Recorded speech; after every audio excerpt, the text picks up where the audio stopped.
The Lord be with you. A reading from the Holy Gospel according to Matthew.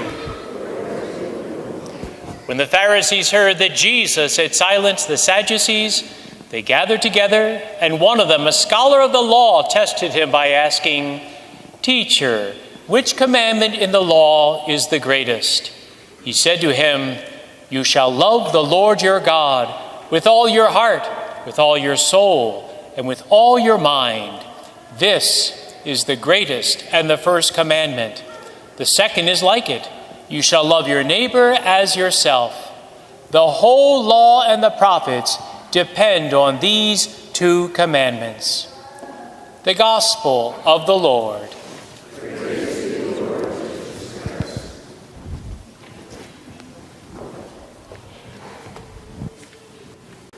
Are you a Pharisee? Oh, Father, I guess there's a bit of a Pharisee. Oh, stop it. Are you a Pharisee? Jesus had a lot of trouble with Pharisees over and over again in the gospel. It's worth asking. And it's worth trying to figure out what made the Pharisees such a big deal for Jesus. A simple way of explaining the Pharisees is this, is that they treated little tiny rules as really big rules, and really big rules as tiny ones. They were worried about all sorts of very detailed Jewish restrictions and regulations, but over and over again they missed the most important of the commandments. And today, we as Catholics need to ask ourselves, do we fall into that? Now, it's a bit of a tricky question because sometimes some of us are extremely proud that we're not like those Pharisees, we're not like those hypocrites, those people that are all worried about all sorts of small stuff. All right. But before you get too cocky, let's go back to what Jesus did say here. He said the first and the greatest commandment is to love God.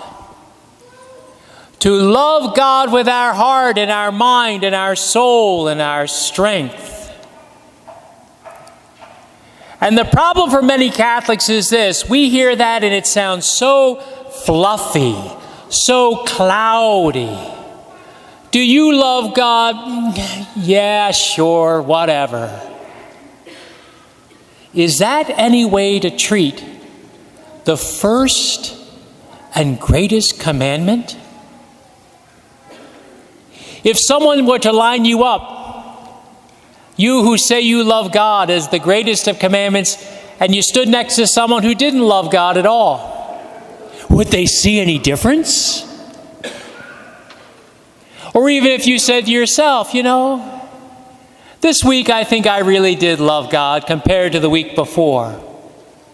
Could anyone looking at those 2 weeks see any difference at all?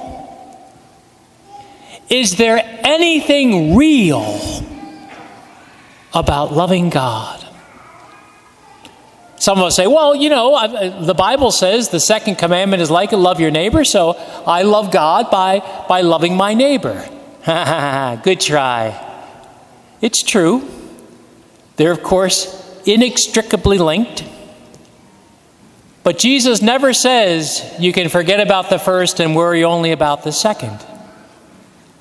Jesus Christ says to these Pharisees, you guys are missing some very big stuff.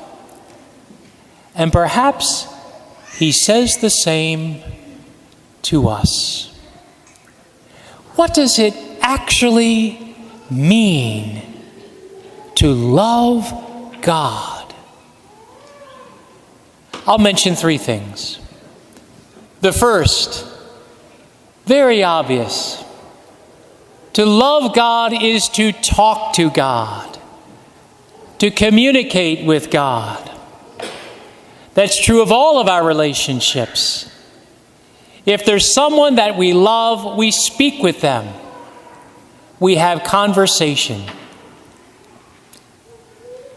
Spouses who love one another talk with each other. You say, well, of course father spouses talk to each other. Oh, yeah? I remember the first time I went to Mancini's restaurant. A bunch of us seminarians, we were there. And if you've ever been there, they have all these tables along one row, one wall. And right next to us was an old married couple. And they didn't say a word to each other.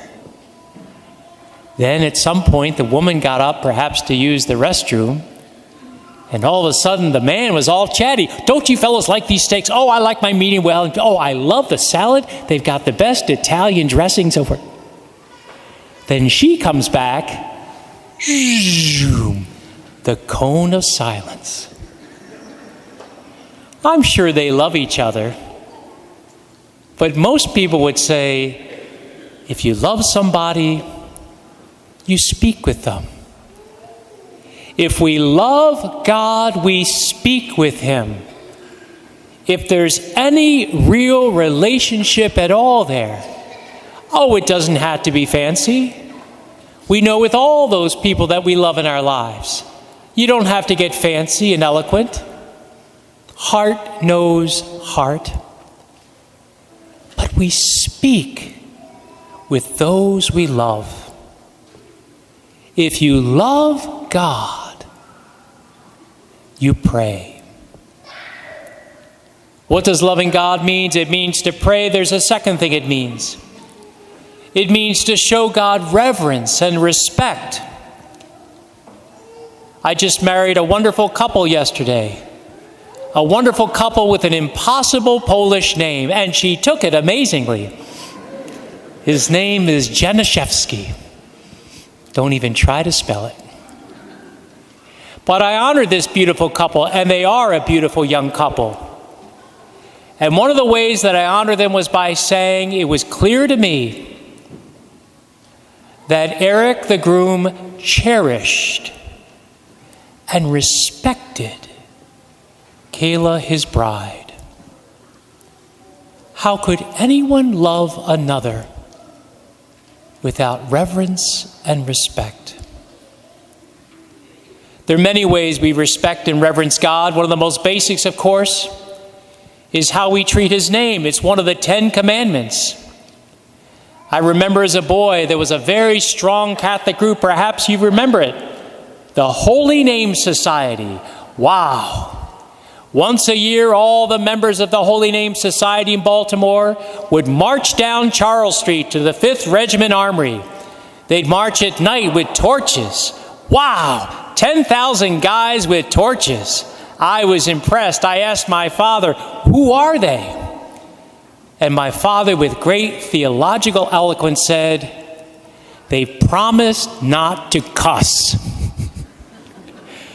And that's right.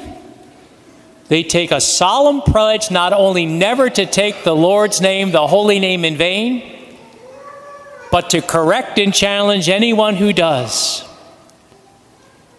And today, if you've got that habit of taking the Lord's name in vain, decide today never to do it again. We love God by reverencing God, even His holy name. We love God by prayer. We love God by reverencing Him. And third, we love God by something that seems so basic. We love God by doing what He tells us to do. At the end of Jesus' magnificent Sermon on the Mount, all filled with beautiful, beautiful teaching, what does Jesus say after Matthew chapter 5, chapter 6, and chapter 7? He says, it's not somebody who says, Lord, Lord, who enters the kingdom of heaven, but who does what I command you to. It's not people full of fluff, even religious fluff. There are a lot of parents here in church today. Imagine your children. Oh, sweet mother. Oh, sweet daddy. I love you so much. I shall never do a thing you tell me to do, but I love you so very much. Mommy and Daddy will be most touched by your sentiments. We love God by doing what He tells us to do. And it's very tempting, it's very, very tempting for us as Catholics to set up a cool situation where we don't do what God teaches. We don't do what the commandments say. But we're so filled with fluff, we say, sure, I love God. Yeah, don't we all? Don't we all? Maybe not Attila the Hun, maybe not Al Capone, but all of us. If we love God, we do what He commands us. Today, let's not be the Pharisees who forget the big stuff, the biggest of all, loving God. It's not that complicated, but oh, how very important to pray to Him, to reverence Him, to do what He tells us to do. This is the first and greatest commandment. Love God.